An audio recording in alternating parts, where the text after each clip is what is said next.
Magandang araw sa lahat, welcome po ulit dito sa ating channel ang Biyahe y Komida. Maraming salamat sa lahat ng nag-subscribe, indeed. Punta tayo sa ating topic, March 22, 2025. Sharon Cuneta, ipinakita malalaking scars na iniwan ng excess skin removal procedure. Tahasang tinalakay ni Sharon Cuneta ang mga peklat sa kanyang mga braso, na nagresulta sa isang kirurhiko pamamaraan upang alisin ang labis na balat. Ayon sa kanya, kasalukuyan siyang sumasailalim sa paggamot upang mapabuti ang kanyang hitsura. Noong 2023, inihayag ni Sharon na sumailalim siya sa cosmetic surgery upang maalis ang maluwag na balat kasunod ng pagbaba ng timbang na higit sa 100 pounds.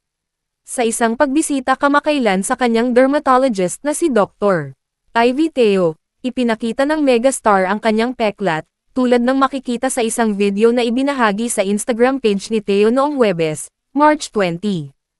Iyon ang isa, ang aking operasyon, nang tanggalin namin ang balat, sabi ni Cuneta habang sinusuri ni Teo ang kanyang braso, sinusubaybayan ang mahahabang vertical scars na iniwan ng pamamaraan. Imagine ang laki ng excess skin dyan na tinanggal, she added. Ito ang sinasabi ko, ang mga peklat.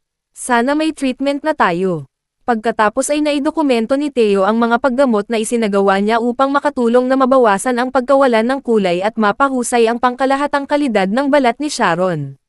Ngayon sa ika-9 na taon ng kanyang paglalakbay sa pagbaba ng timbang, ibinahagi ni Sharon na pinaigting niya ang kanyang mga pagsisikap sa taong ito upang malaglag ang huling ilang pounds, upang maabot ang kanyang layunin.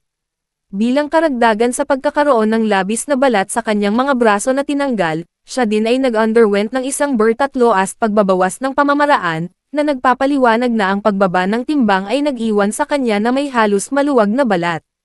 Dahil nawalan ako ng maraming timbang, natural, mas sagang yung balat, sabi niya.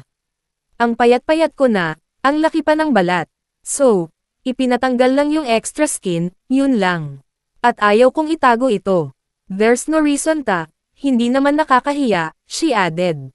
Ibinahagi ni Sharon Cuneta sa Instagram ang isang quote, na isang paalala tungkol sa mga pagpapala. Sabi nga nila, minsan nakakalimutan ng mga tao kung gaano sila kapalad. Pinaalalahanan nito ang lahat na magpasalamat sa lahat ng mga bagay na kailangan ng mga tao upang mabuhay. Binigyang diin din ng quote na ang pagkakaroon ng pamilya at mga kaibigan ay isang pagpapala. So we're gonna work on this. Ayan. So That's the one, my surgery. yes, the surgical When scar. you removed skin. Yes. We're gonna work on the discoloration and Imagine, also ang laki ng the skin extra quality. skin dyan tinanggal. Yes. Here also. Yeah. This is what I'm saying, the scars lang. Yes. Sana we have treatment. Sige, yes, we can. Tignan nyo guys kung gaano kalit na yung arms ni Sharon. For Boxy therapy, we're gonna do RF microneedling and then I'll finish it off with salmon DNA scar treatment. At yan ang ating latest Showbiz Chika update for today, huwag kalimutan mag-subscribe. Click the notification bell for more Showbiz Chika updates, like and share the video at suportahan po ang ating Facebook page. Maraming salamat sa lahat ng nag-subscribe, indeed.